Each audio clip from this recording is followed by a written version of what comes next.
Good afternoon, everybody. Welcome to the February installment of BCA Peer Learning. It is an honor to be with you today, and we are going to have an exciting program for you. Please pardon us today. For most of us, our videos will be off. The networks across the continent are playing havoc, and I hope and trust that you can all hear me. So let me just see a thumbs up that we are coming through clear and crisp, so that we have an exciting time. So Christabel, if you could move the slides for us. So perfect. I see that we've got a thumbs up that we're coming through perfectly. You know, it's in keeping with what we discussed last time. We were talking about the havoc that some of the load shedding is causing in the southern parts of the continent, where I am based, between South Africa and Zambia. It really has been a challenge, but nonetheless, we are going to have an exciting time. We have an exciting topic. So what you see on your screens is the run of the day. So I'm currently doing the welcome. And I'm going to ask all of you to introduce yourselves, or those of you who are confident enough to introduce yourself. So when I've shared how you're going to introduce yourself, you will unmute yourself and speak or raise your hand, or if you're more comfortable sharing in the chat, please do so. This is also a platform where you can make connections, so don't be shy to introduce yourself and your organizations. You never know, there could be someone online who has been looking to find someone like you. So after the introducing the PAC team and the BCA overview, we'll do an icebreaker introduction for all the guests. And then Dr. Pebi, my partner today, will introduce our esteemed speaker. And then we will have a presentation from our speaker for about 20 minutes or so. And then we will then have a discussion around the topic resilience. So you will have an opportunity to ask Charles some questions based on what he presented or your experience around resilience. Then we'll do a peer problem solving question. This is where you will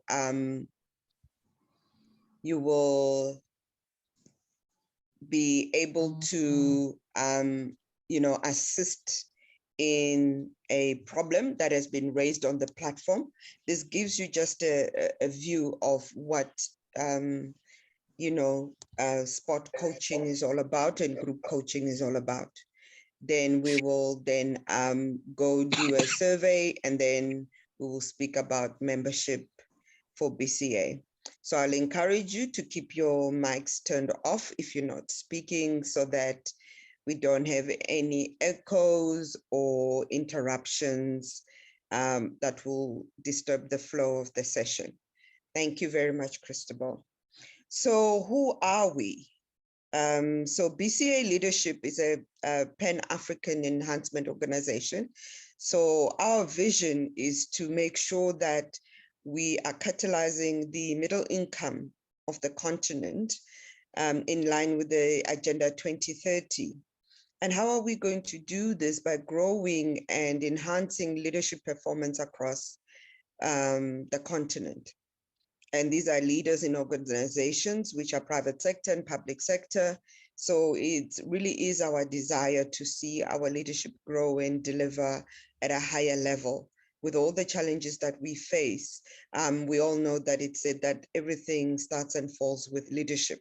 So it is our passion to make sure we've got the right type of leaders in the right places.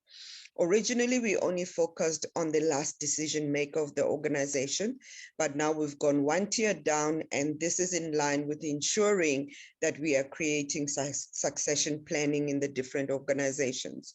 So if one leader exits for one reason or another, we already have one or two or three in the waiting that can take that spot, and we avoid having a leadership gap. Thank you, Christabel. So we are in 7 countries and we run 14 cohorts. What we are meeting in today is what is called a cohort. Our cohort is Pan-African focused because we are working with people who have either organizations across the continent or desire to build organizations that will operate across the continent or have a continent outlook and feel. So it's important for us to make sure that we're engaging with people across the continent. For example, our speaker today hails from Nigeria. The person, the problem we're going to solve is around Nigeria. And then I am based between South Africa and Zambia. My colleague, Dr. Pebe, is in Ghana. And our other colleague, Cleopas, is in Zimbabwe. So you can see that we have tried to really have a Pan-African look and feel. We have in total 40 coaches that are part of BCA Leadership. We have hosted meetings like this, 400 plus meetings like this since the inception in 2018. And then we have impacted 3,000 leaders through our various initiatives that we have. Thank you, Christabel. So what is our overall strategy? So we are an organization founded by Africans, and that is important because we are the people who can come up with the solutions we find ourselves in. Trying to borrow solutions from everywhere else. We need to make sure that we are creating African-born solutions for African-born problems, although some of them may not be created by us, but we are the ones who understand the landscape and the challenges better. So our organization is African started and African run. Thank you, Christabel. So as I shared, our focus is facilitating growth of all leadership so that we can have an effect of growing and benefiting the continent in its entirety. Thank you, Christabel. So we have different ways of engaging with our audience. So peer problem solving, which you will experience today, and we'll be able to share a bit more on it. But also peer learning, which is the meeting we're having now. And then the third element is our executive coaching. So this is where executives receive one-on-one coaching from one of our coaches that I will introduce shortly. Or if you're in another cohort, you will get other coaches, but the cohort leaders like myself or cohort facilitators are also seasoned coaches. So you get to have somebody that is your sounding board, that is somebody that helps you walk the journey of a leader. It's not a joke when they say it's cold at the top.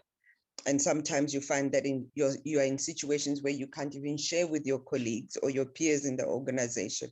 So this is what a coach provides for you, an opportunity to be able to deal with situations that require a sounding board.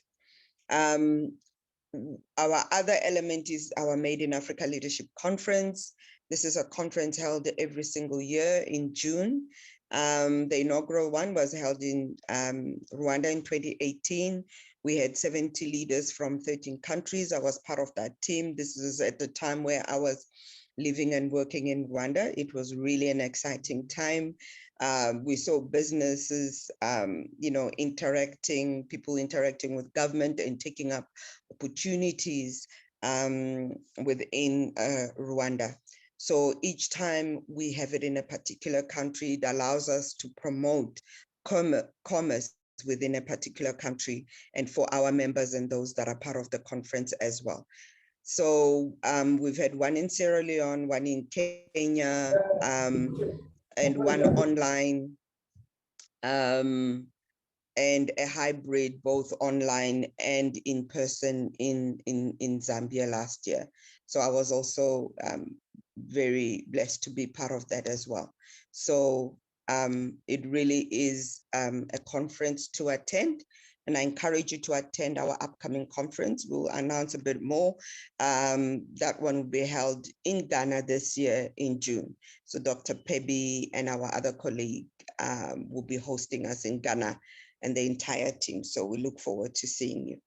All right, so here are the cohort facilitators, Dr. Yao Pebi, who is my partner today. We have doubled up to do the session together today, and myself, Muraro Rambao, and then we have got Cleopas Chiteka, who's in Zimbabwe, and then Doris Ahiati, who is also in Ghana. So these are the 4 cohort facilitators and also the coaches assigned to this cohort.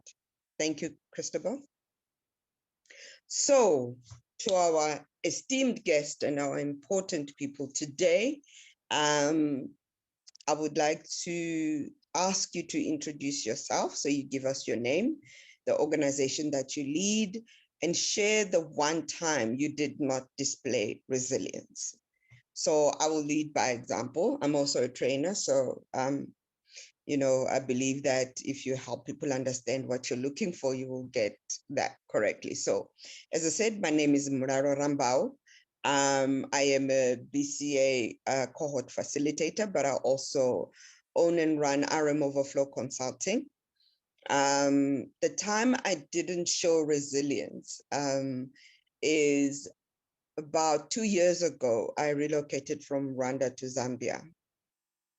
And in my head, it was going to be smooth sailing because I had the systems, I had the process, I knew exactly what I wanted to do. And I got into this new environment. I'd done research. I thought I had it figured out. And lo and behold, I hit a couple of snags. And I started doubting myself. I started doubting whether the decisions I made were correct.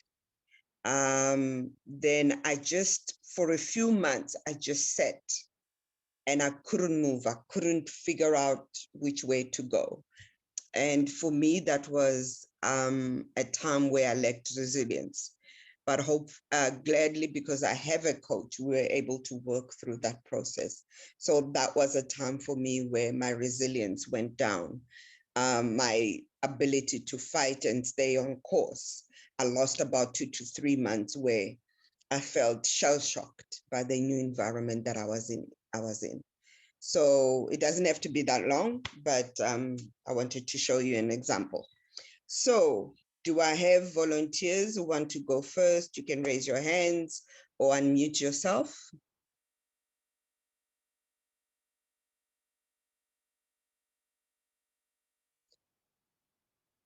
If you don't volunteer, I will volunteer you.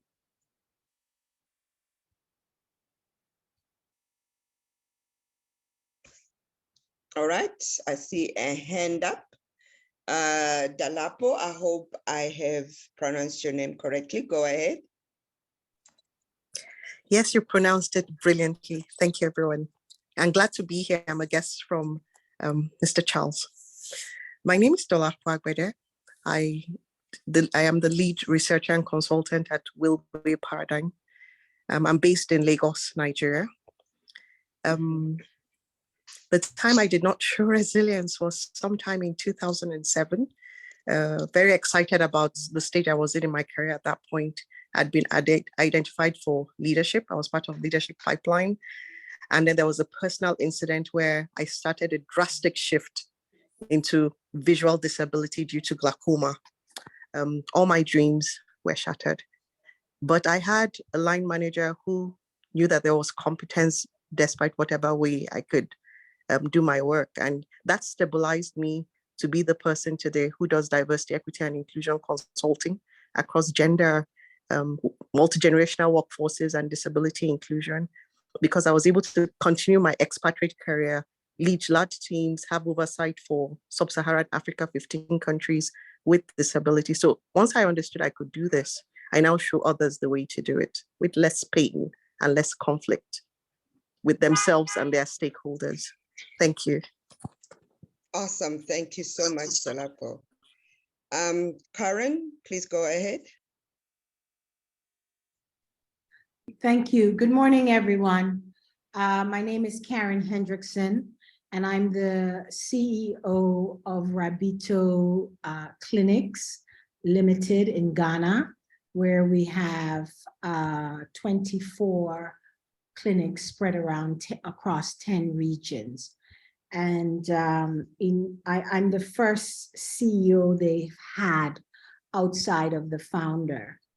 And I would say that the time that I did not display resilience is when our founder was having, I guess, I want to say buyer's remorse or CEO remorse.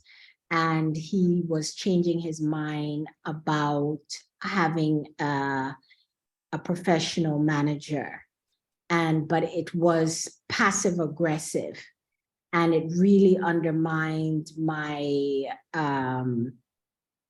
my normally confident self. And it was to the point where I was actually considering leaving because it was just becoming too much of an assault on my professional character. And after some painful interactions, I decided to reach out to a professional outside of our organization, a business coach actually, who was able to help me guide me back to a place of resilience and confidence and be able to take the steps that I needed to take. But for about 7 or 8 months, the resilience just was not there. It was a very painful part of my current journey. Awesome. Thank you so much. You heard the way I pronounced your name, Karen, typical South African. But I'm glad you corrected me, Karen. So welcome.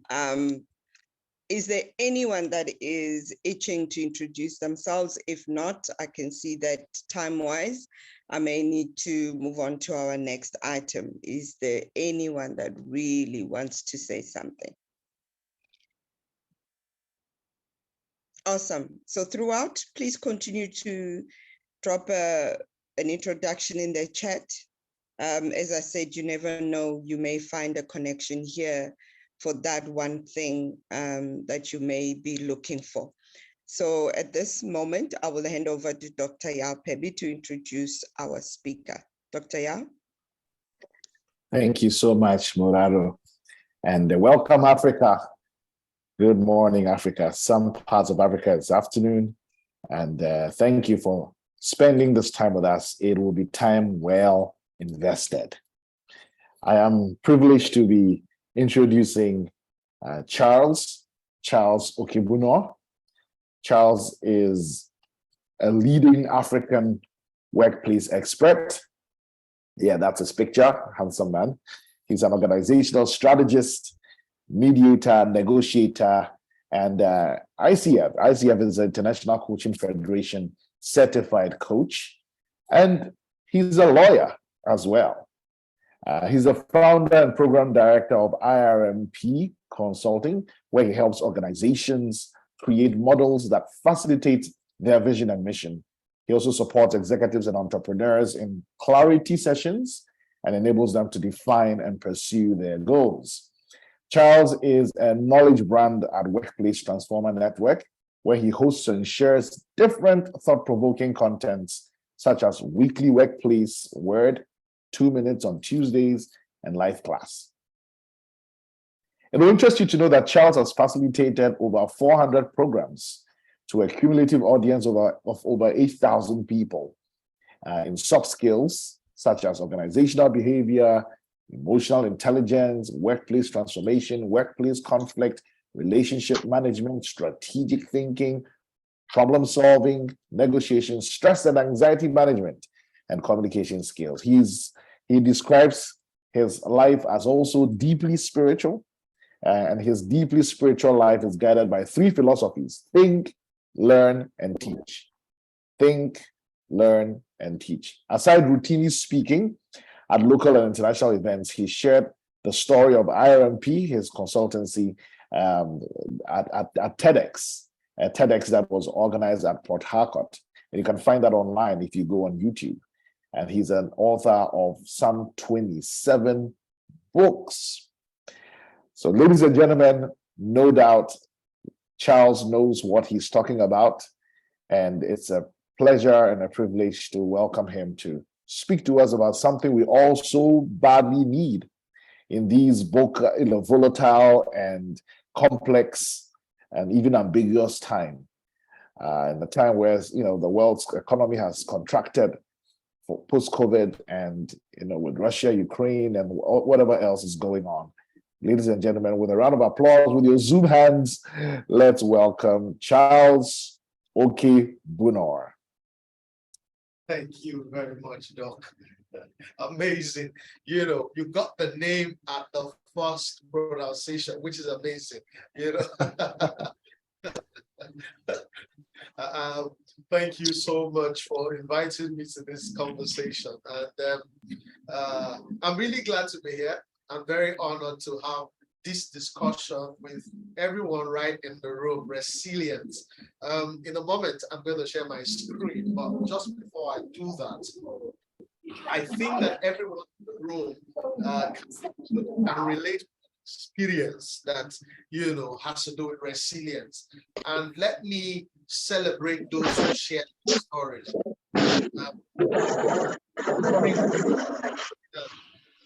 It's very difficult, and which is one of the things I will be talking about today. It is often very difficult to share your story of resilience. And the reason why it is difficult is because more often than not, the subject of failure has been demonized. So everybody wants to be a success, but nobody wants to be a failure. And every time we fail, we think we are failures, when in actual fact, it is an event, not a destination.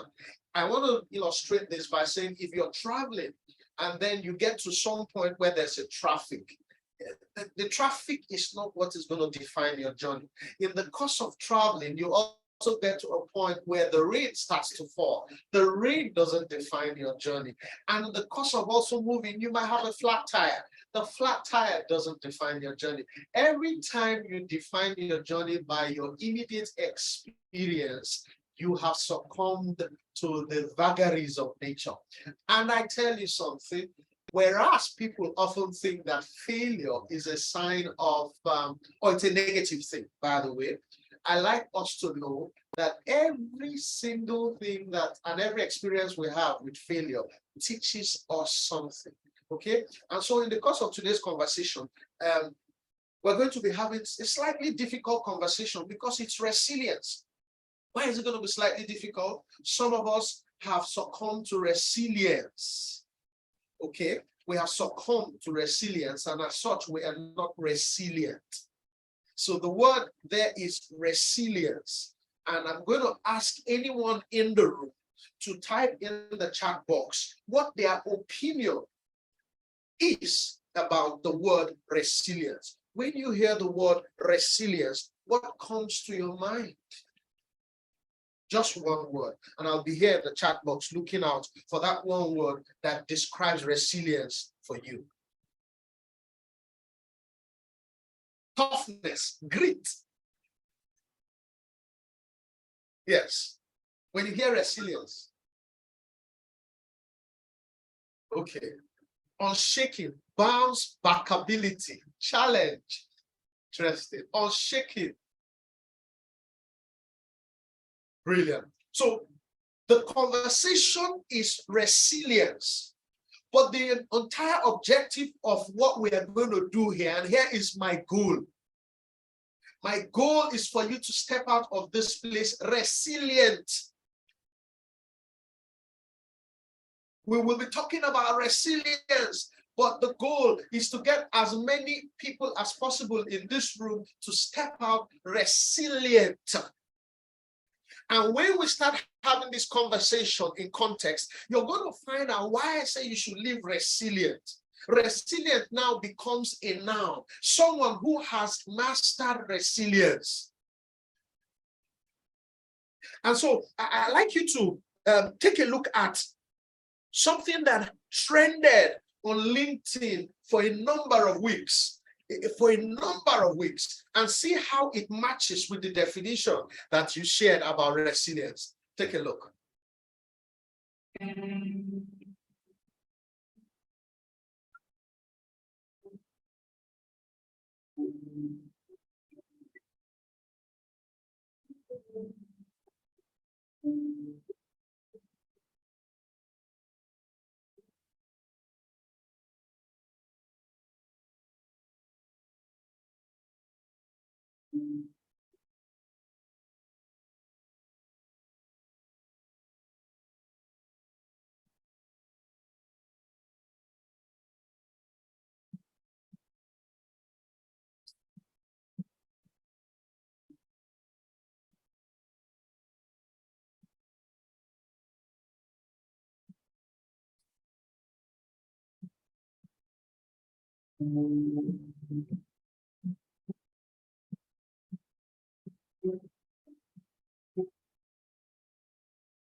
All right, we saw that video.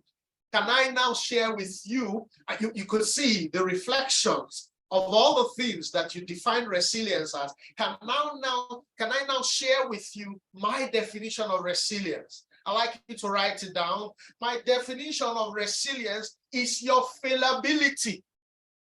Your failability. Your failability. They didn't call it for me, no. Let's see. Okay. So your failability. Resilience is your failability. To know how to fail. Your ability to know how to fail. You've tried and tried and tried and tried without result, or you've reached a crescendo and you've dropped from what will be regarded as the Golan height. Resilience is your failability. Anyone who tells you you will never ever fail, they are quite correct, only that they are using a different word. Because when they asked Thomas Edison, they said, you tried 999 times and you failed in lighting an incandescent lamp. Down. What is it? I'm going to now make it impossible for us to unmute ourselves. All right, great. Now, Thomas Edison now said, I didn't fail 999 times. I only tried 999 impossible ways of lighting an incandescent lamp. What a perspective. What a perspective. No wonder Drew Houston said, don't worry about failure. You only need to be right once. Your failability is poor when you worry about failure. Remember, my definition of resilience is your failability, the ability to know how to fail. And the reason why I had that conversation and shown you this video is because right in this video are more than 73 learning points. That there are times when you're making all the effort and you're not seeing any result whatsoever.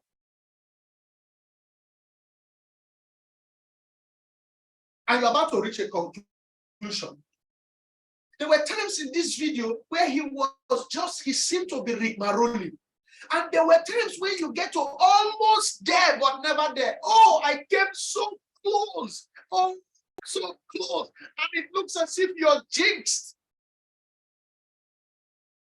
Just like Abraham Lincoln said, never give up till you make the last attempt. Don't make the last attempt till you succeed. Have a look at this. The world is comprised of two people, the victims and the victors.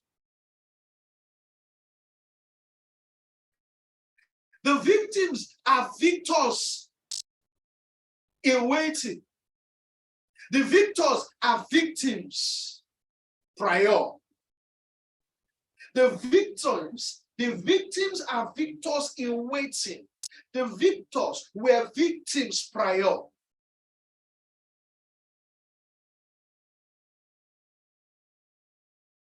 What differentiates them?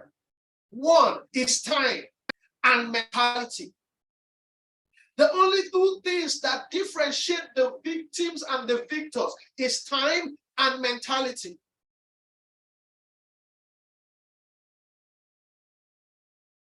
What if I told you that life is a circle of victory and victimization? What if I told you that the victor today can be a victim tomorrow? So when I talk about time, the element of time here is the victim today can be a victor tomorrow if he has a winning mentality. The victor today can face those things that will make him a victim tomorrow. However, if he also has a winning mentality, he will go around the circle. Some of us are not going around the circle, we are stopping along the way. A songwriter said, if you catch hell, don't hold it. If you're going through hell, don't stop. Just keep moving. And then I heard a leader once tell his followers, every time you come to me and you say, you don't know what I'm going through. You don't know what I'm going, if you know what I'm going through. He said, if you were going through, by now you would have gone through. You're not going through, you have stayed there.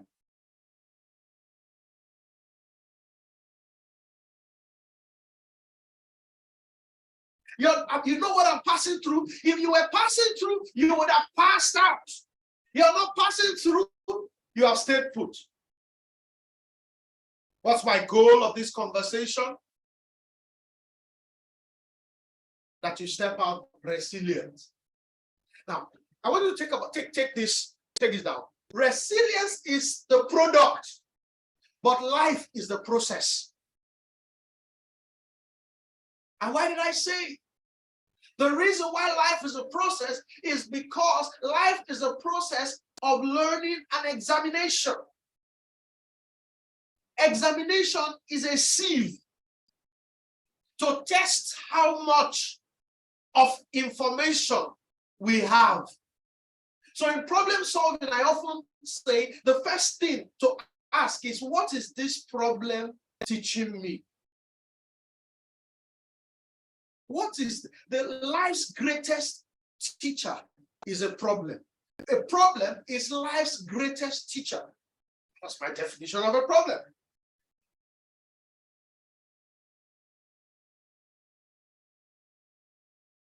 So resilience is the product, but life is the process. And you may not look like it right now. Life may give you such jabs that doesn't make it look like you are headed for the top. Take a look. Resilience is the fight in you. But why is it the fight in you? Nobody is going to be automatically resilient. I often define passion as the ability to move from failure to failure without losing your enthusiasm. But there's a reason, there's something more to it. There's something more to it. There's something more to it is what you are fighting for. So in other words, resilience is not just about the fight. Resilience will not just come because there is a fight. You know why? You may not even want to fight, but life can fight you. So resilience, you don't become resilient because there is a fight. Otherwise, all fighters will be winners. But in fights, they are losers. Resilience is because of what you are fighting for.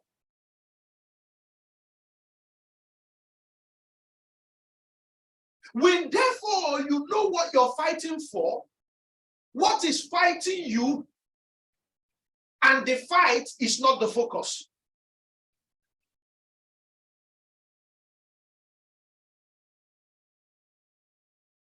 A lot of people can be damaged by the challenge. I wrote a book, Who Moved My Cheese? You know what it taught me? It taught me that because failure has been demonized,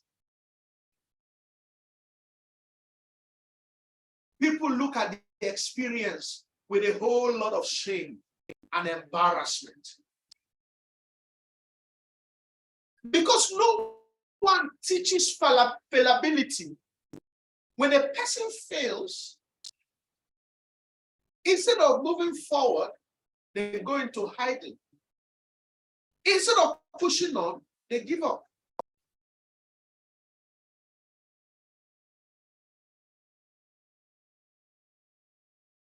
The fight, while in the fight, and focus on what you're fighting for. Your health, your wealth, your marriage, your career, the growth of your business. When you focus on what you're fighting for, you begin to develop resilience and you eventually become resilient.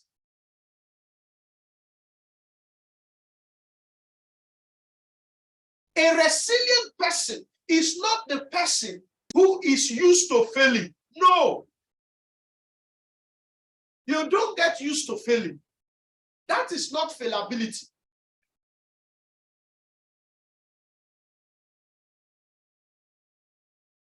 You get used to using failing or failure as a launch pad. And that's why I want to now share you the 2 limbs of resilience. What are the 2 limbs? The first limb is getting what you want. And the second limb is getting back what you lost. And that's why we're having this conversation. The 2 limbs of resilience: getting what you want, pushing for it, and getting back what you've lost. There are 3 things you need to do. How do I get what I want? How do I get what I want? How do I turn a desire into reality? The very first thing is to learn. A lifelong learner. Ladies and gentlemen, do not underestimate the power of ignorance.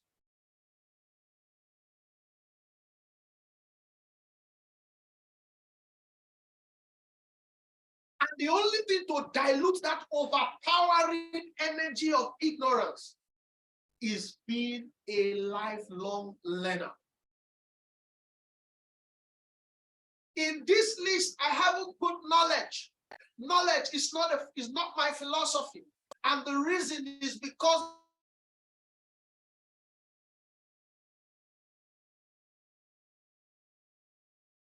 instinct. And there are things you will know against your knowledge. You turn on the television. Oh,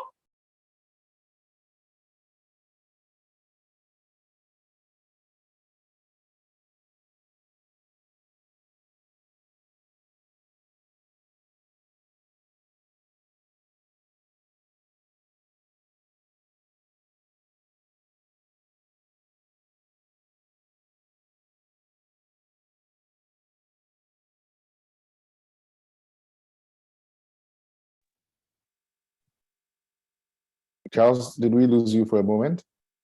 oh yes, it appears so. Your resilience is being tested. Thank you. Great. I said that, knowledge has been democratized. So knowledge in context here is not a philosophy for me. I think that knowledge has been so democratized that, in fact, most information is misinformation. What should we do about it? If I want to get what I want, you can't rely on knowledge. You should rely on learning. And what is the difference? There is a body of knowledge, but your ability to think and tell which of this body of information is adaptable or should be adopted in my present situation and circumstance, it's what makes you a learner. Learning means willingness. You can have knowledge without being willing. A lot of information gets into your subconscious because of exposure. You find yourself humming a song that you do not like just because you have been constantly exposed to it. But learning is willingness. A deliberate, conscious willingness in a particular direction. It's learning. And this was how the three philosophies I have in life were built. Think, learn, and share. Because when you think, that is when you can decide what to adapt, what to adopt, or what to trash. When you think, that is when you can have an active mindset, not an open mindset or a closed mindset. An open mindset is a thoroughfare for everyone's opinion. A closed mindset is a fixed mindset, shut down to some perspectives that could have been the light bulb moment. But an active mind knows when to open and close per time. And it's only an active mind that can be a consistent learner. You want to get what you want? Learn. Move from the shallow to the deep waters. Learn. But what is the purpose of learning if you are not going to activate it? I know an organization, when they call you, the first one is action. They don't say good morning. They just say hello, action. And I thought about it, that's powerful.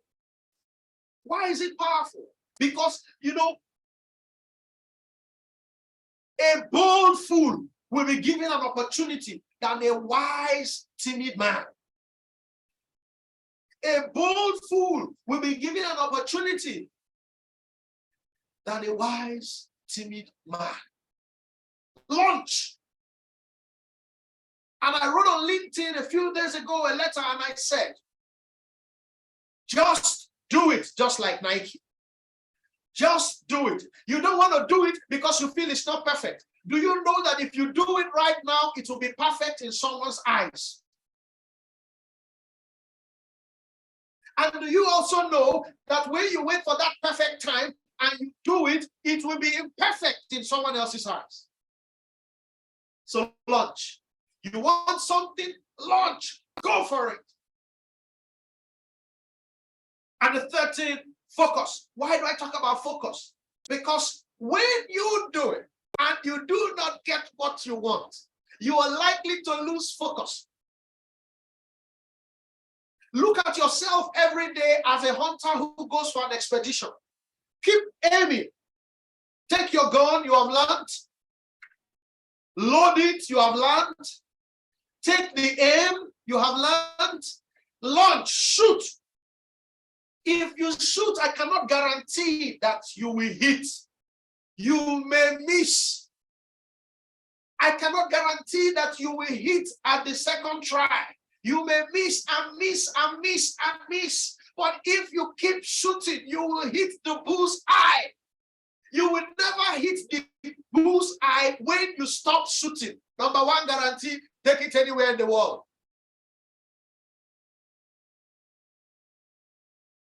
Let's talk about the second limb, which is then what you will call the 3 ways to get back what you have lost.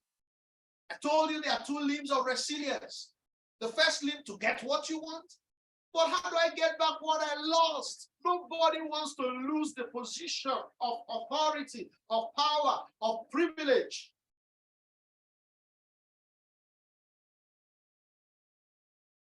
How do I get it back?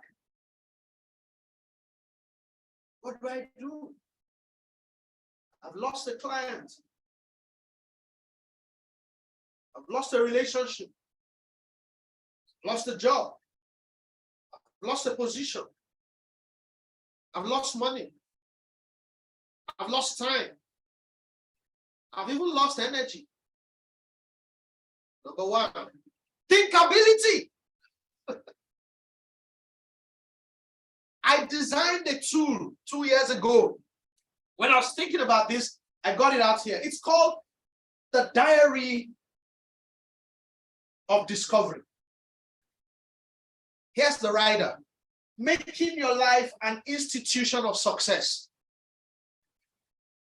This is not a book to read. It's blank with guides. It is a book to discover. So why do I say think? What was the path that led to you succeeding? Many of us have never documented our paths and our patterns. The trouble is, people don't have resilience because when they fail, they say, how will I ever get this again? Because they think they got it by luck. Luck was not the only factor. There was something that you did. There was someone you became. Do you know what you did, who you became, that led to that success? That's the pattern you need to think about. What else makes up your thinkability? Why did I lose this thing? Why did I lose it? I ask a simple question. When people tell you lies, you call them liars. True or false? All right. And I agree with you. But have you ever asked yourself, what is it about me that made them tell a lie? What is it about me that made it difficult for them to tell the truth? When people come to you and they try to be someone else, and you say they are fake, you are right. What is it about me that makes it difficult for them to be authentic? So sit down and ask yourself, why did I lose this thing? Why did I lose this job, lose this opportunity, lose this resource, lose this relationship, lose this time, why am I losing energy? Thinkability. So those are two arms of thinkability. What did I do to get it? How can I replicate it? What did I do to lose it? How can I stop it? Number two, humility. Humility, because the first thing that happens with failure is shame.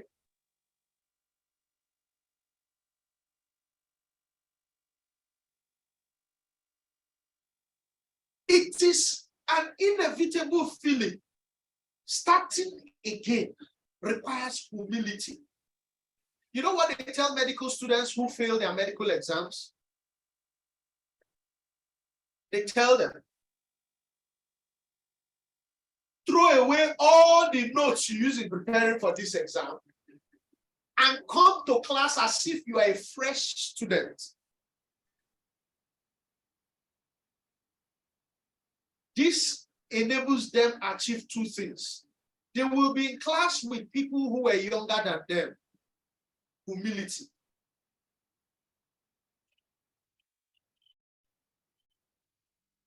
They will be in class with people who before then looked up to them. Humility. But it is humility that enables teachability, and that's why I left this blank. It's a blank slate. Except there is humility, there will be no teachability. Except there is teachability, there will be no resilience. And except there is resilience, you cannot become resilient. The Greek philosopher said, the mind is a tabula rasa. What's a tabula rasa? He said the mind of a child is a tabula rasa, upon which life's experiences are etched. He says the mind of a child is like a blank slate. Experiences are etched on it. for you to bounce back, to get what you lost. Clean the slate. Clean the slate. Begin to learn again. With humility, teachability is possible. I want to round up this conversation by asking you now to take a look at this video. I have been deliberate about showing the video lyrics. So you're not going to see any dance, just the lyrics. Focus on the lyrics. It has a message. And when we come back, I'll take our questions.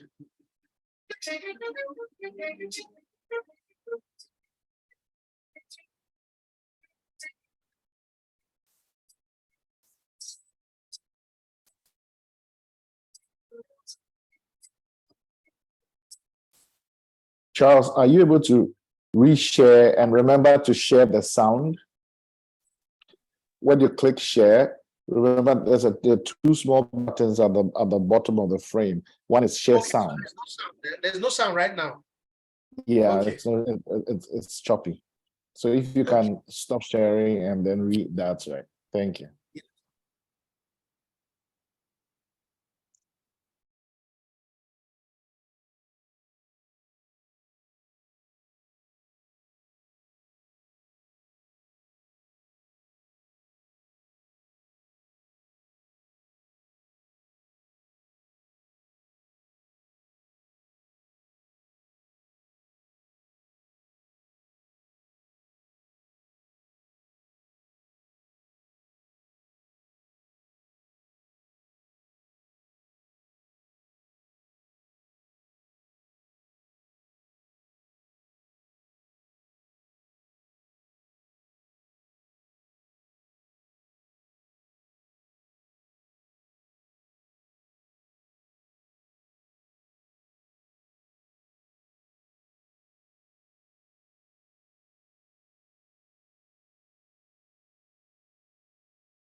Thank you very much.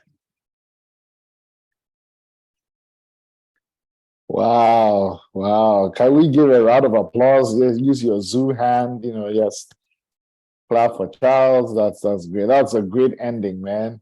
That's what makes me miss in-person meetings. I really would like to do some boogieing, Yeah, so make sure you make it to Ghana for our Made in Africa Leadership Conference in May. We'll do some boogieing, and Murado and I will get on the dance floor. Yeah. Right. So thank you so much, Charles. That was so insightful. I put down a number of notes myself. I really loved resilience is your failability. I loved that the resilience is really about what you are fighting for, right? If we don't have something we are fighting for, it's hard to be resilient. And somebody put in the chat, oh yes, Jesus is an example. Scripture says, who for the joy set before him endured the cross, scorning his shame. And so many two limbs of resilience and all of that. What we want to do in the next, and we're a bit behind schedule, but what we'll do in the next 10 minutes at least is to open up for Q&A. So if you have a question for Charles, this is your opportunity to do that, as well as maybe you may have a comment or an experience you want to share to complement what he has shared with us. So just raise your Zoom hand and I'll be able to call you to ask your question or to make a contribution, and Charles will be kind enough to respond. Dr. Pebby, maybe before we Yes, go to the Zoom hands, there's a question in the chat. Can I just read that out to you? Please do. Okay, so this is from John CJ. I hope I pronounced that well. He says, thank you, Charles. Please, is resilience, in other words, the ability to cope with setbacks? That is correct. Great. Fantastic question. Yeah. So Charles, yeah, you can take it.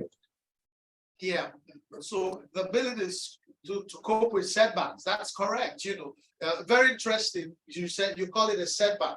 When you find an archer, the archer has a bow and an arrow, and then for his arrow to have force, he must pull it back on the bow. So you see the advantage of that setback. And they say when you fail, you're not beginning from scratch, you're beginning from experience. And so that archer pulls it back, and people look from the outside and they say, oh, we thought you were sharp. How come you're going back? But when they release it, the force is incredible. And that's what I want you to build. And that's the reason why I play that song. It is your conversation with failure. You thought I was going to break, but I'm strong. You thought I was going to be poor, but I'm richer. You thought I won't make it without you, but I'm getting better. You thought I was going to die, but I'm more alive. You thought I was going to suffocate, but look, I can inhale. That is your conversation with failure, because the entire objective is for you to become resilient, and to be resilient is to increase your availability. Fantastic. Thank you, Charles. All right, so that's the other option. If you would rather type out your question, you can, or you can show your Zoom hand. We'll unmute you so that you go ahead and ask your question or make your comment. And Nicholas says, this is enlightening. Thanks for the presentation. All right. Okay. So any hand? All right. Nicholas has a question. Yeah. In addition to his comment. Go ahead, Nicholas. Thank you very much, Dr. Pebby. Thank you very much, Charles, for the insightful presentation. I'm Nicholas. I'm a medical doctor based in Ghana. Conversation. I want to know resilience and stress management. How do you differentiate the two? Because stress is also one of the things that affect us and we need to overcome. And so my question is, how do we differentiate managing stress, and how do we know we are building resilience? Are they together? That's my question. I don't know. Great question. It's clear. Great question. Yes, it is. It is clear. All right. What I don't know is whether Charles has an answer. Right. So here's what they tell you, that when you use your muscles, the muscles get stronger. When you don't use them, they go into atrophy. They say every day, make sure that you get to the point of breathlessness.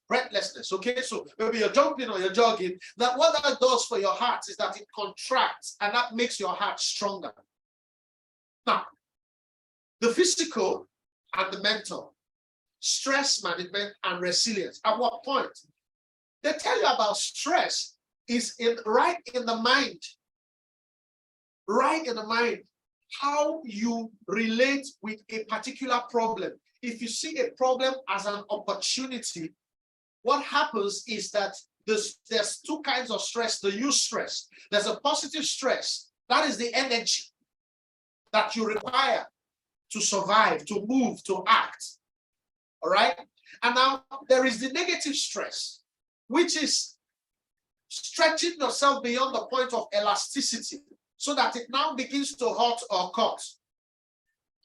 Now, your interpretation of the events in your life determines whether they become stressful positively or stressful negatively. Stress is inevitable. As I'm talking to you now, I'm stressed. However, I am enjoying this stress because I can talk like this for hours without getting exhausted. Why? Because I am energized by the activity. But if I was forced to be here, I'm going to think, so I'm going to, oh my God, I'm going to talk for 30, oh my God, oh no, wow, let me just get it done. Are they enjoying what I'm saying? Oh, oh no, my heart, there's palpitation. And it's a drag. I'm not building resilience by that. I'm building up my stress levels. I'm overstretching it. Take it a notch higher. Many times we start afraid. Fear is not bad. If it is a trigger, you want to launch out. It's easy to say launch. Okay?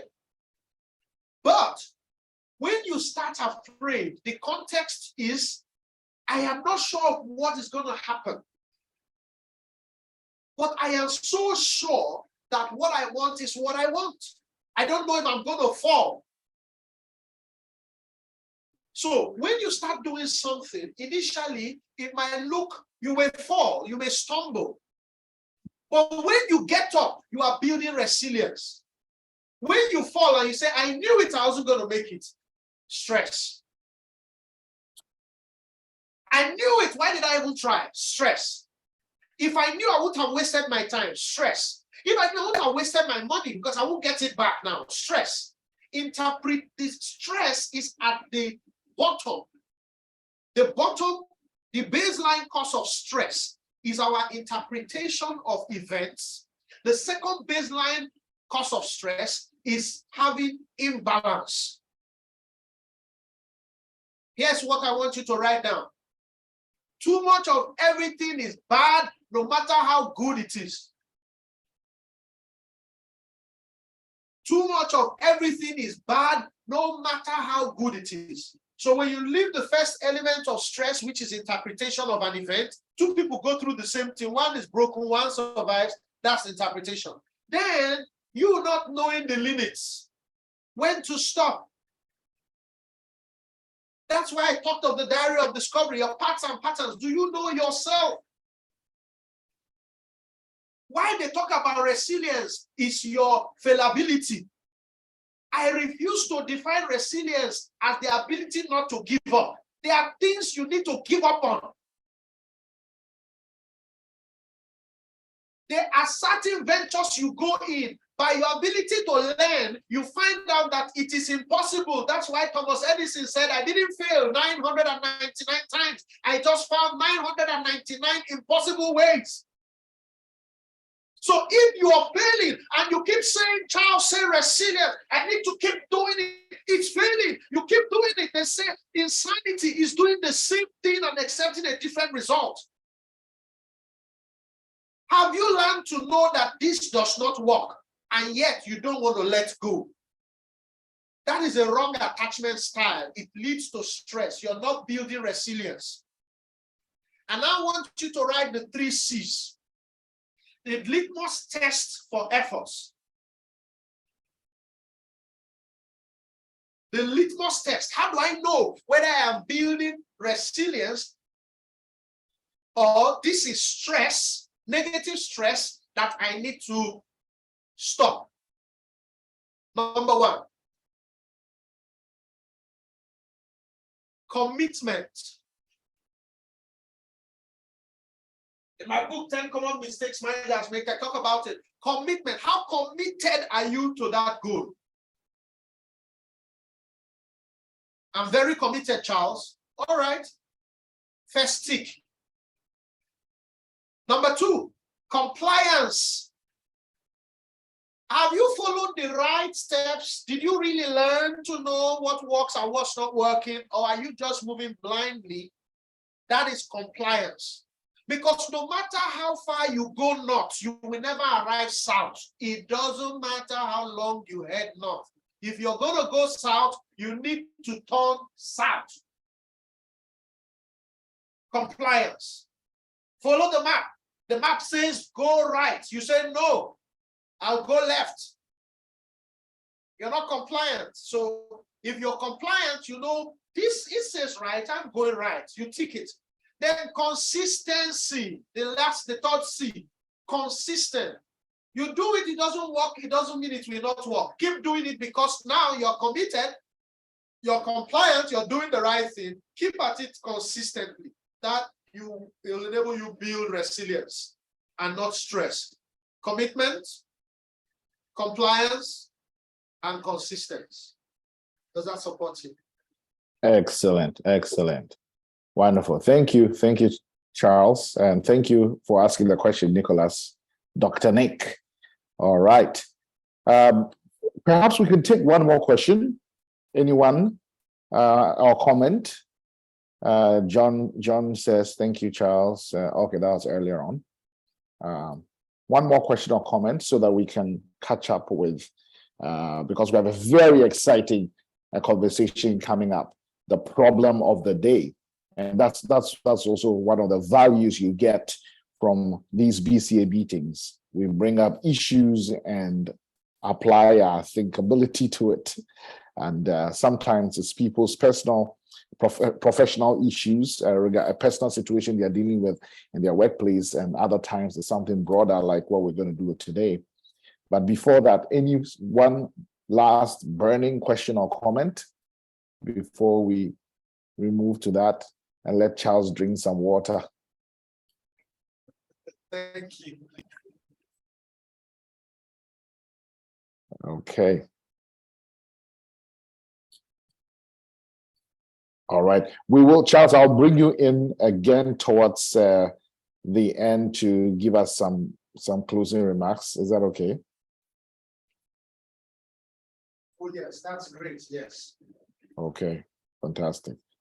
All right. Great. Chris, can we move the slide then and move on to the problem-solving session?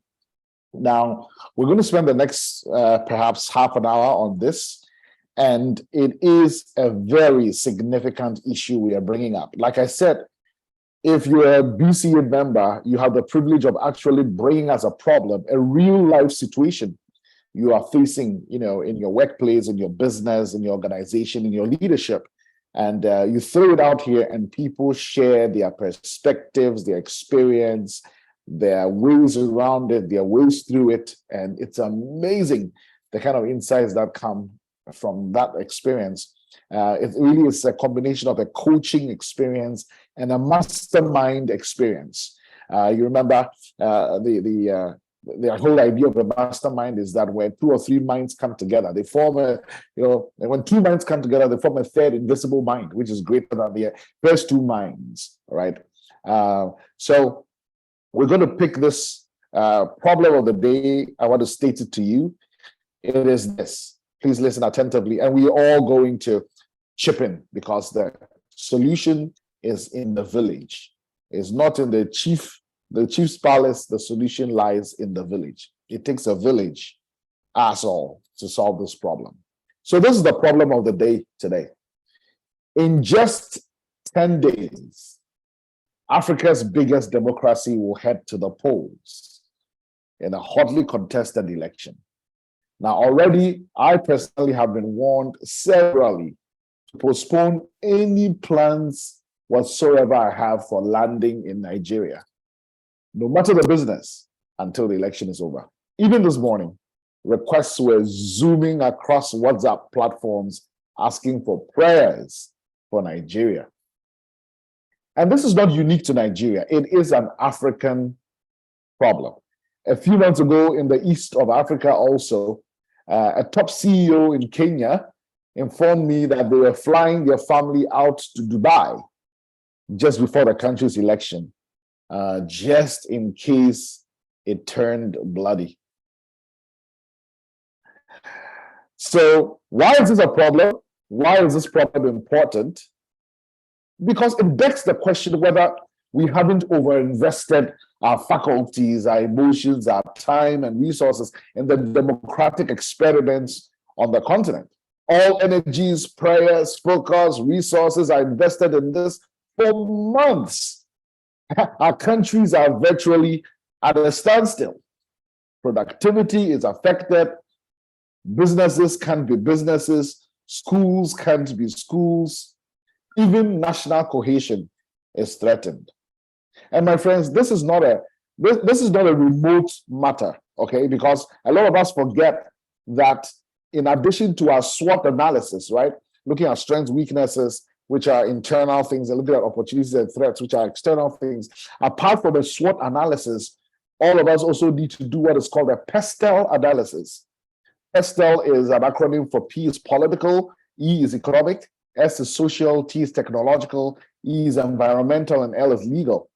We need to look at all these factors if we're going to be wise in leading our businesses to success. So apart from a SWOT analysis, what we're talking about today really is part and parcel of a PESTEL analysis. That is the problem of the day. Why elections in Africa have become a do or die affair, and what can be done about it. All right. So, all right, I see that David already has his hand up. All right, so go ahead, David. And don't forget to introduce yourself briefly. I know David is based in Sierra Leone, but some of you may not know. So David will introduce himself briefly and go ahead. Go ahead, David. Yes, my name is David Mija, Executive President of CADAP. And by the way, I was one of those that left Kenya. I'm back in Nairobi for work. I'm in my office right now in Nairobi. Oh, wonderful. Great. Yes. But you're Sierra Leonean. I'm a Sierra Leonean, yes. I'm Great. a Sierra Leonean, yes, exactly. So I was in Nigeria. I have a company in Nigeria as well. I'm working with the Nigerian government. We're bringing digital economy to 3 universities in Nigeria. I was in Nigeria in 2019 during the elections in 2019, and I was in Lagos, Yusuf Abiodun Road, VI. So we are locked up in the house, you know. But then I also witnessed election in Senegal, you know, and I think it's a thinking problem. Senegalese went through an election and you will not know that election happened at all. Say it again. Who went through an election? The Senegalese. They went through their... Oh, the Senegalese. Okay. Yes, local government. In fact, in Nigeria, the local government election is more bloodier than the... because this is close quarters, you know, and it's really tense even than the presidential election. For the presidential election, I saw in Nigeria that people were going with guns, they come down and begin to shoot people who are in line to vote. So, wow. Yeah. So, but in Senegal, local government elections will happen and you will not even know that today is election day. I was there, I think in February when they were doing that election, and sorry, September, October, I was there. And last year, and you don't even know that election is happening at all. So I think it's a thinking problem. That is one. Two, I think... So before you go to your second point, what are the Sierra Leoneans thinking that the rest of us are not? If you say it's a thinking problem. The way we consolidate power in Africa is not correct. Okay. Yes, the way we consolidate power in Africa is not correct.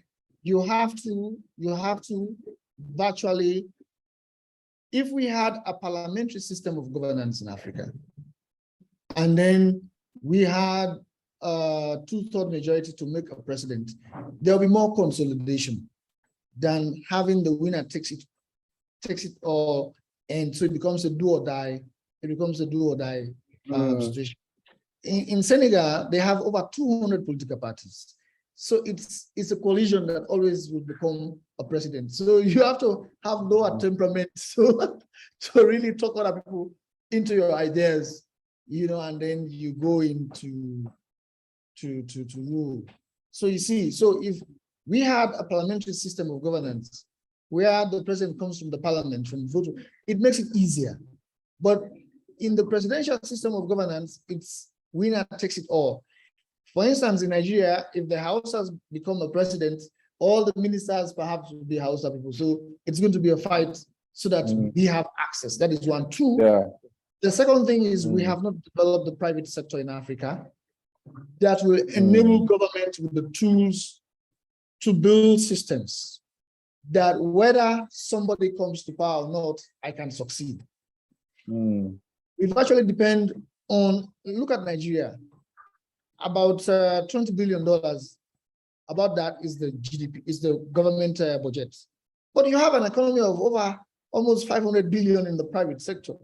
So why is everybody concerned for the 20 billion that government spends? Why is everybody fighting to kill for that 20 billion? It's because we have not consolidated the powers of the private sector in Africa so that we have so much resources to ourselves as individuals that we don't really care who becomes the president. We only ensure that he's taking the country in the right direction. So I think those two are the challenges we have. Wow, awesome, great. Thanks, David. This is awesome. Great. Anyone else wants to chip in? All right. Oh, all right. Someone put in the chat wanting me to explain PESTEL. It's PESTEL analysis, not personal. Yeah, political. E is economic, S is social, T is technological, E is environmental, and L is legal. Right, fantastic, great. Anyone else wants to chip at this problem? It is a problem. And we need some great minds at it. And I love what you said, Dave, about particularly as long as we have a winner takes all system, we will have a do or die response. As long as we have a winner takes all system. So I agree with you there. Any other thoughts? Please lend us your brilliant minds. This is a real issue and would love to be able to chip at it. And we will send this, some of the conclusions we come to all of us know people in government and in various places of authority. And it just takes an idea to change the world. Just one idea. All right. Anybody knows how the European Union came about? Jean Monnet was just taking a walk during his vacation and he thought, how can we stop Europe from getting into war again? It must be about resources. All right, if we could get Europe to be sharing resources along the lines of coal, the next thing we knew, he had shared with the foreign minister of France, who was so excited. He announced it even prematurely, and voila, the European Union is formed. So ideas are powerful. Ideas have consequences. So please share. All right. Yes, there'll be recording after this. Yes, so you can have it. Yes, Ayan Sola. Awesome. Charles, you have a thought? Yes. You took the words out of my mouth. As you would have thought through it, it's about ideology. The reason why it's contentious may be because there is no unity of purpose. When there is a unity of purpose, and that unity of purpose is steeped in objective ideology, then it will be contentious, but not violently contentious. So the trouble is not the contention. There's contention everywhere in the world. As long as there's a contest, there'll be contention. But violent contention is a reflection of the quality of the unity of purpose. And America was going to descend into that. Yes. In the last election. I had a great respect for them when Al Gore was running with George Bush, and Al Gore and Clinton had run a really successful government, and he had the popular votes only for, and they had to count Florida several times, nearly 20 years ago, and it turns out that when they counted the college votes and they gave it to George Bush Jr., Al Gore went back to teach. He quietly went back to the classroom. That's right. Why? The quality of their unity of purpose is that America and the institution must not lose her pride of place. It was sufficient embarrassment for them that they had to do a recount. Now, coming back to Trump, we see that again, that threat as to America not losing her pride of place was being desecrated because the people let their emotion take the place of pragmatic thinking, and they invaded the Capitol. But all of this depended on one man, the vice president, to decide whether they were going to trust the votes or not. And here was a man who said, I trust the votes, the box stops with me now, and I won't destroy the boss. Unity of ideology. So in Africa, there is no unity of ideology, and so there is no quality unity of purpose. All right, that is the first reason. The second will be poverty for me. The poverty of the mind and matter. Poverty of the mind and matter is the second thing, and I think that plays a significant role. The poverty of the mind is induced by a poor education, a poverty of matter, a hunger. So hunger leads to anger, and that anger would lead to violence. Wow. Thank you for sharing. All right. Poverty leads to hunger, hunger leads to anger, and anger leads to violence. All right. Awesome. Great. All right. Thank you. Those are great minds from Sierra Leone, Kenya, and from Nigeria. Charles, where are you based now? Nigeria or in Southern Africa? Just a second. Sorry?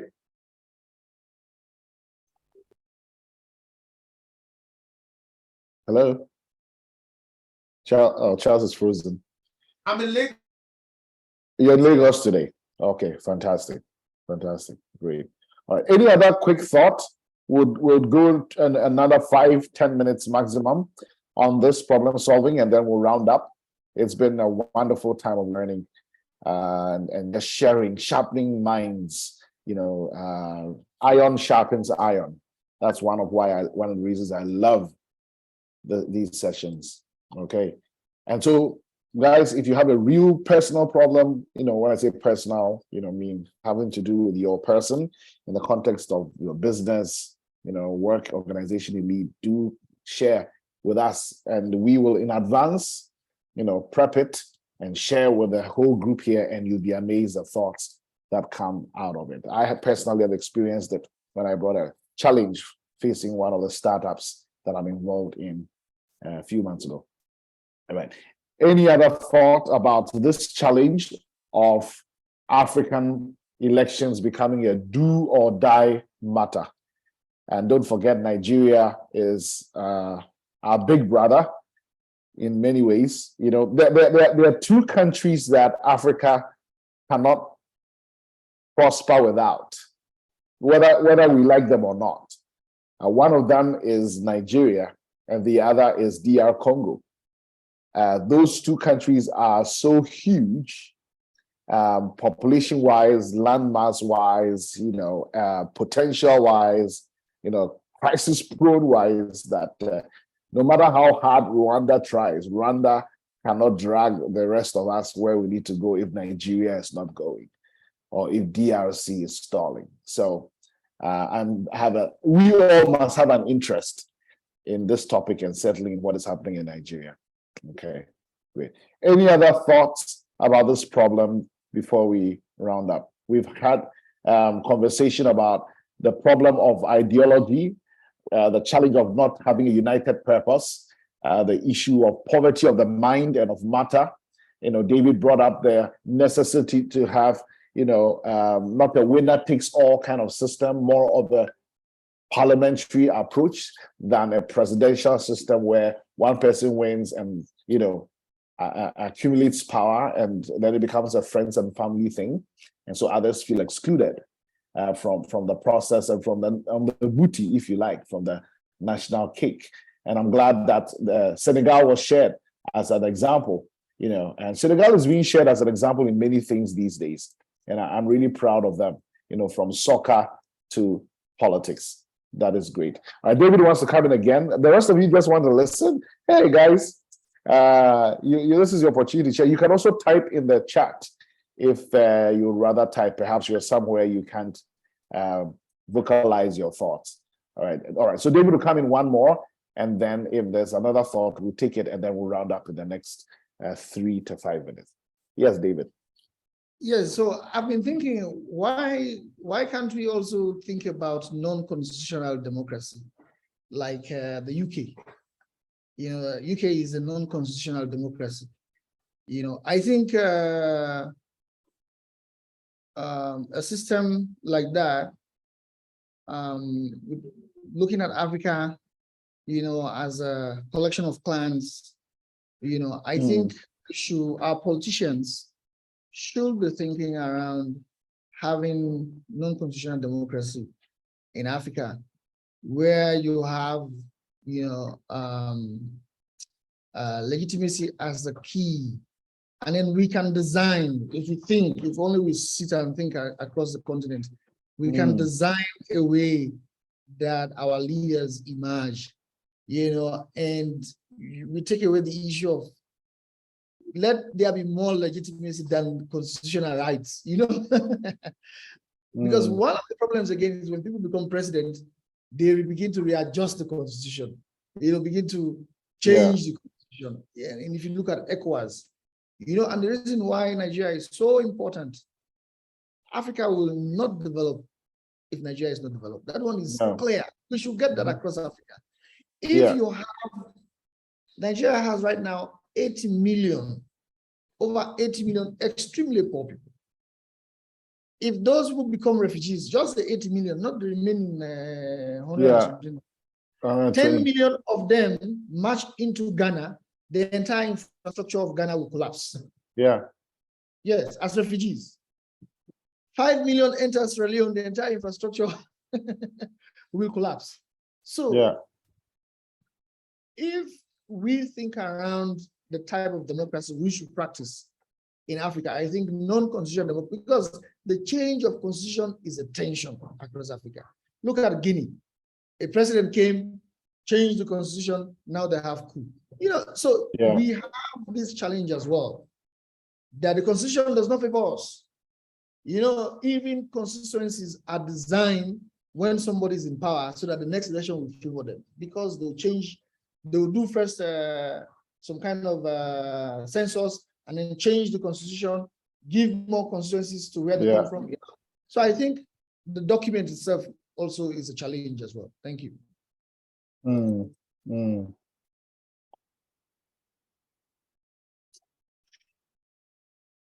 Wonderful.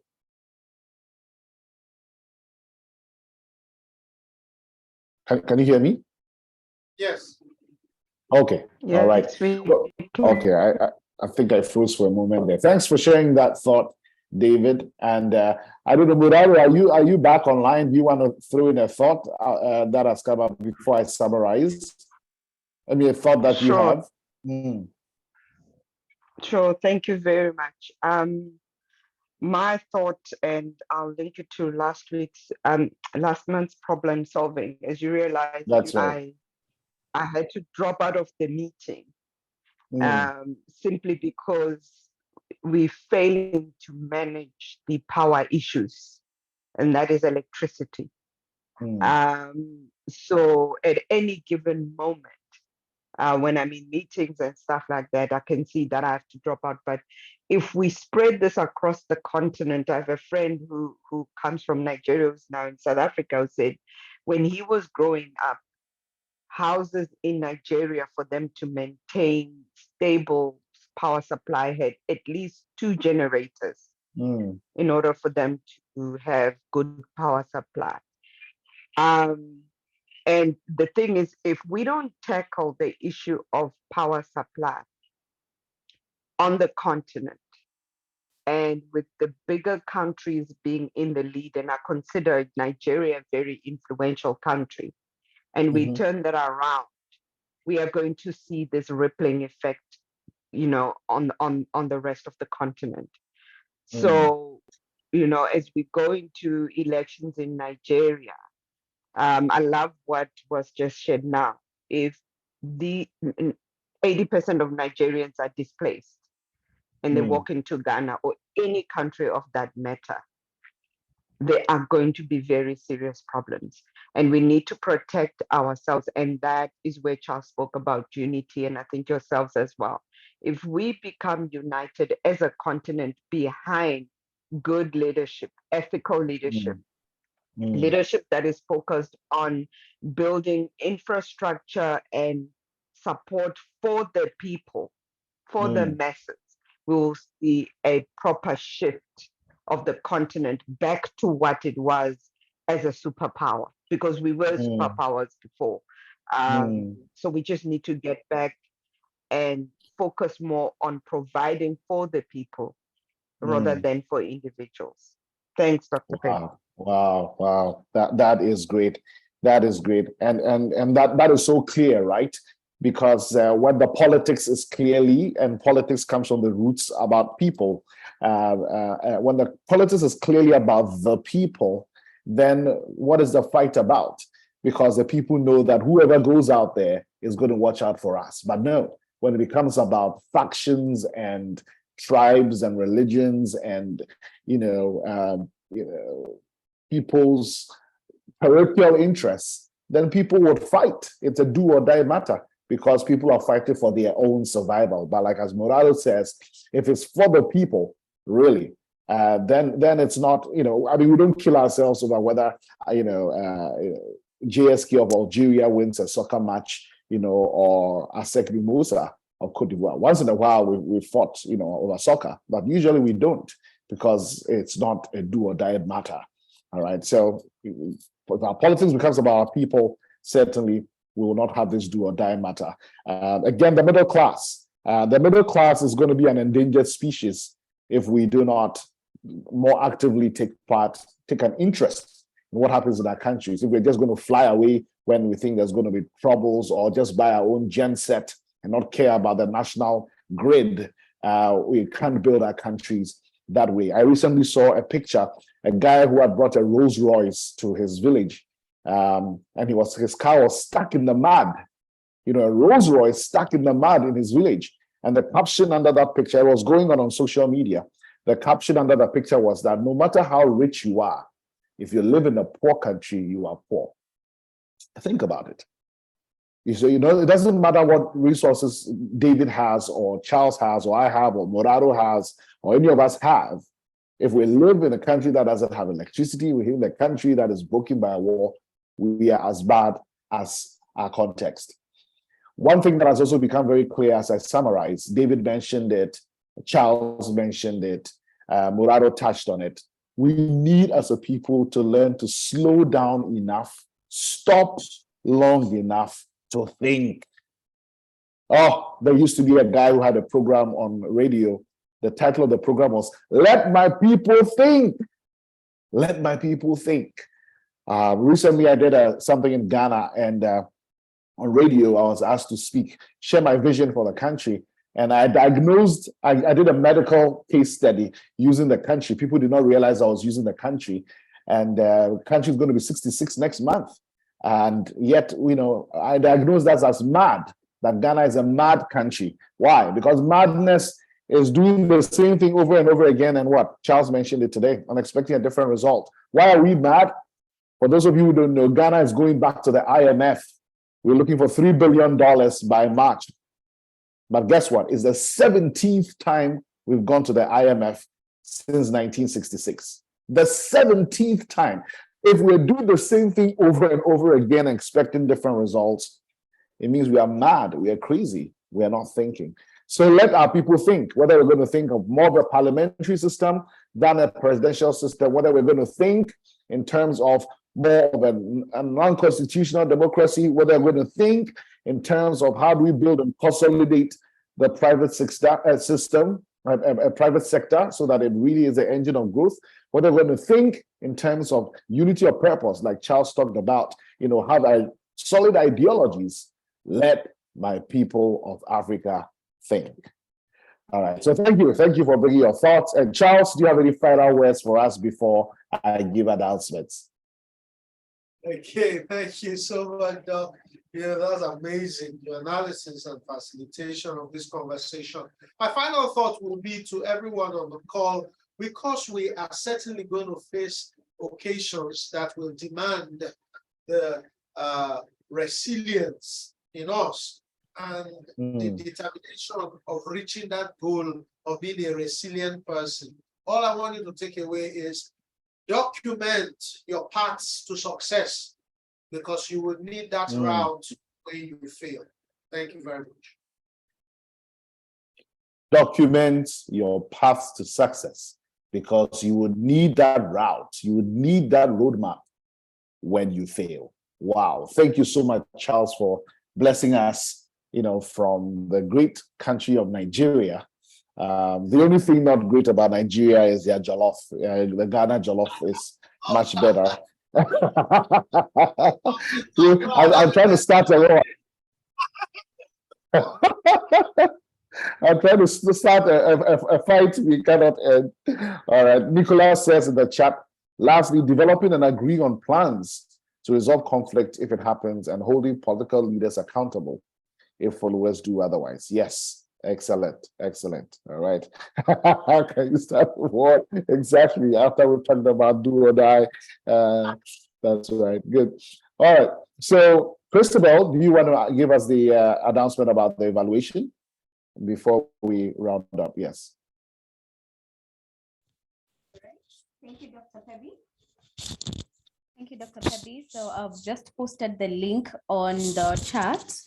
Just click on it. So it takes literally 1 minute. 1 minute or less. So just let us know whether this meeting was of value and give us any comments to improve our meetings going forward. Great, fantastic. So kindly click that link in the chat box. It will send you to, it will open another window, and it's literally less than a minute to fill. It's my favorite survey in the world. Honestly, you just tell us whether this meeting has been beneficial, on a scale, and if there's any other topic or any other thing you want to see. That's it. So I'm going to give us 1 minute for all of us to do that right now. And then I will give a couple of announcements before we go.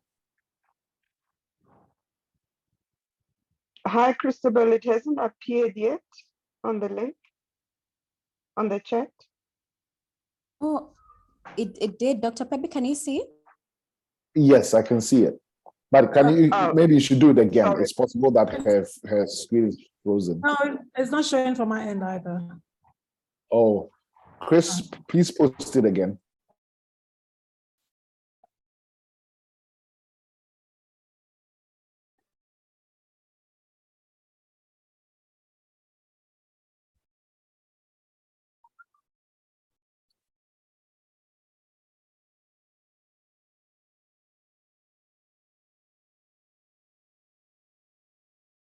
Do you have it now? I see that now my screen is frozen.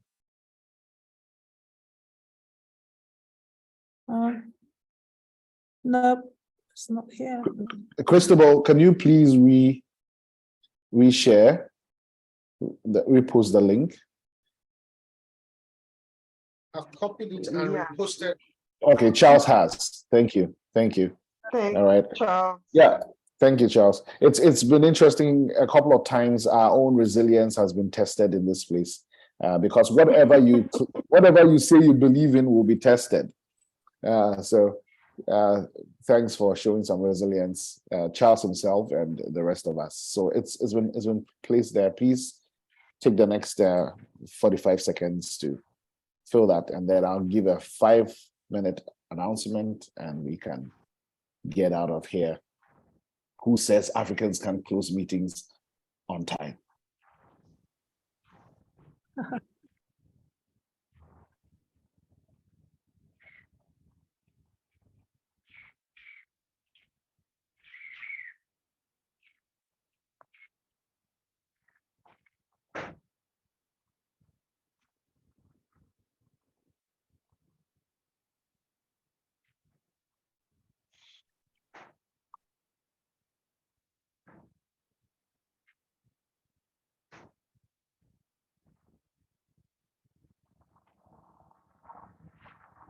Oh, Irene, don't go away without filling the survey. It's very important so we can get feedback. Okay, we just talked about the importance of thinking, and it's feedback like that that helps us to think and do better by you. So kindly.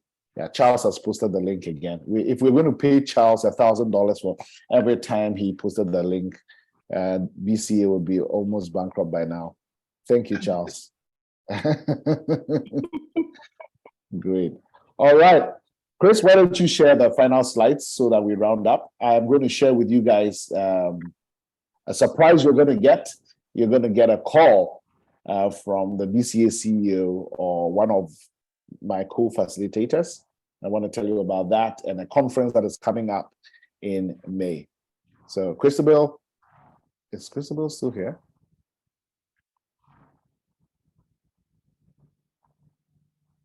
Okay. Did she drop off? Oh boy. Today is a test of resilience, indeed. All right. So in the chat box, I didn't download it, but just give me a moment. Let me. Sure. Sorry, Dr. Pebi, I'm back. Oh, you're back. Great. Oh, All right. So why don't you just share? Excellent. All right. That is resilience. She's back. Bounce back ability, ability, whatever you want to call it. All right. So can we go back to the CEOs? Give it a okay. So that's the first page. Okay, that's fine. All right. So this is an invitation to consider membership of BCA. There are coaching sessions we have, there are meetings that we have, and there are combinations of of those two arms. So for $600 a year, which is basically $50 a month, you get to be part of these meetings. Now, if you enjoy the meeting today, I think you get to enjoy one more time. You get 2 free sessions, and then after that, you'll have to be a member to be able to enjoy these conversations, the great peer learning like what Charles brought us, and the great discussions. The peer problem solving is one of the things to die for, literally. So please take advantage of that. $600 a year, you can be part of all the meetings for a year long. Then that's the basic. Intermediate is twice that, $1,200. Again, that's like $100 a month. And then you can be part of all the 12 monthly meetings, but you also have 2 one-on-one coaching sessions. My friends, coaching is powerful. I usually like to share how there was an issue in my life that took 10 years to solve, until I got a coach. In a month, that issue had literally flown away just because I got a coach.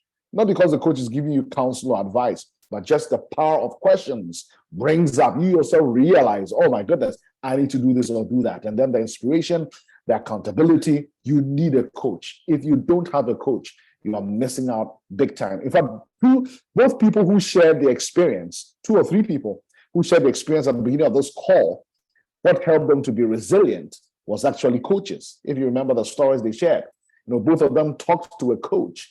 2 or 3 of them talked to a coach who gave them perspective and the encouragement and the wherewithal to be resilient. So you want those 2 coaching sessions if you have intermediate membership. If you have standard membership, it gets even better. You have 4 coaching sessions, if you like, once a quarter, for $1,600. And then, of course, the 12 monthly meetings for peer review and peer counseling, peer learning, and problem solving. And then for $2,000, which is what we call our silver offer, you have 6 coaching sessions, and then the significant one, the ultimate, is the platinum, where for $2,800 a year, you get all these monthly meetings plus a coaching session every month. Friends, it is worth it. And one of the things I'd like to encourage you to do, when you're picking this from your personal coffers, it may feel quite a bit, but really this is a business expense. Totally charge this to your business, because your business is better for the leader being better. When you get better, everything and everyone else that you're involved in or involved with gets better. All right. So thank you for considering that. Now, recently, we also realized that some people just want the coaching sessions, not necessarily be part of the peer learning, which I don't understand why you'd want to do that. But if you just want coaching only, recently we introduced that. If it's just a one-off, it's $400. But if it's 2 sessions, it's $600. So you actually gain more by having more sessions. And it's not just not just making more money sense, but actually the more sessions you have at a good stretch, good elasticity, the better you will be. All right. So for $400, you're going to have a session one off. For 2 sessions, $600. For 4, that means that you're actually getting it at $250 rather than that one session for $400. And then you can have 6 sessions for $1,400. By the way, we're only using dollars just because we are from different countries. We are, some are spending kwacha and CB and shillings and whatnot. So the dollar just is a common denominator. That's the only reason why Africans are using this language. So our cohort facilitators, that's myself, Morado, who you heard from, who started the meeting, Doris, who's from Ghana, Cleopas, who's from Zimbabwe. One of us will contact you, either one of us or our CEO, Dr. Modupe Taylor Pierce, who's originally from Sierra Leone, enormous experience in leadership. Used to be a dean at the Africa Leadership University and all of that. One of us will call you and have a one-on-one chat with you in the next few weeks, trying to get your feedback and also encouraging you to be part of this Pan-African family. In the whole of BCA, we have all kinds of cohorts, like all these country cohorts, but this is the only cohort that is Pan-African. I think the emerging leaders cohort is Pan-African, but this is the cohort you want to be part of. And that's why I am here, because I don't just want to be in a Ghana thing or a Nigerian thing or a South Africa thing. I want to be in a cross-Africa, Pan-Africa thing. So really do consider being part of this family. And then last but not the least, I want to whet your appetite for next month. Oh boy, you don't want to miss Sammy. Sammy is a young entrepreneur, moved from the UK, got into Nigeria to start this company, Winnock Holdings. He's a founder and CEO, and he wants to share with us the role of business and entrepreneurship in developing Africa. You don't want to miss that. And this is interesting. We're having a discussion among the facilitators, the Pan-African facilitators, and I was telling them that I really was missing enough Nigerians in BCA. And then all of a sudden, we get 2 Nigerians in a row. That has never happened in the history of BCA. So thank you, Charles, for coming. And thank you, Sammy. And Sammy is actually one of those people who's a member of BCA. He gets coaching from BCA, and he also is usually almost every week, almost every month, he's part of these peer learning sessions, these peer problem solving sessions. But he's in a real big season in his company. They are doing some significant restructuring, but he's going to make the time to be with us next week. And he probably will tell you from, unsolicited from us, why it's so important to be a member of this BCA family. So you don't want to meet Sammy next week. One more thing before we go. In June, 14th to 15th June, there's going to be the Made in Africa Leadership Conference. This conference is by Africans, for Africans, and in Africa. Last year, we were in Zambia. This year, we are moving west to Ghana, and you don't want to miss it. Sometimes we've had to do it online because of COVID. This is the 5th edition. Since 2018, we've been rolling. Morado shared with you how she was part of it when it was hosted in Rwanda. But all roads lead to the Black Star of Africa. So please make sure 14 to 15 June, you are in Ghana. We'll send you a registration link and details. And also, if you want to advertise, if your company wants to advertise, in the conference brochure, or sponsor, be a lead sponsor and all that information is available. It can be sent to you so that you can be part of this. Remember, as has been shared here several times, let my people think. Let's get together and think African solutions. Let's jaw, and make Africa the place we want to be. So thank you so much for making it today. And thank you especially, Charles, for spending your time with us. We are very, very grateful. And Murado, I don't know whether you have any final thing to say before we check out.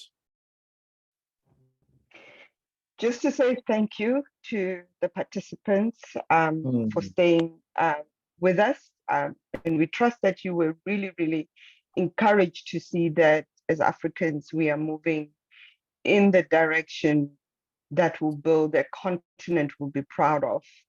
And to Charles, wow, I thought you were passionate, but today, whoa, you blew me away. So thank you so much for agreeing to come to speak to our people and for bringing your A game to the front. So this is what Africa needs to be. We are starting small, yes, but it has a potential of being infectious. And the people who will make sure it is infectious are every single one of you that attended the session today. And that is by becoming a member, being coached. And if you're a coach, coach others, build up, pull others up. Let's not kick the ladder. Let's make sure we throw down more for others to come and join us at the top. Then we stop statements like it's lonely at the top. Let's pull others up so that we remove the loneliness. And that's it. And yay, like you said, Dr. Pebi, Africans can close off the meeting on time. Yes, we can. Yes, we can. And we're going to prosper together because guess what? There's enough sky for all the stars to shine. Thank you and see you next month. Thank you very much. Thank you. Bye. Bye-bye.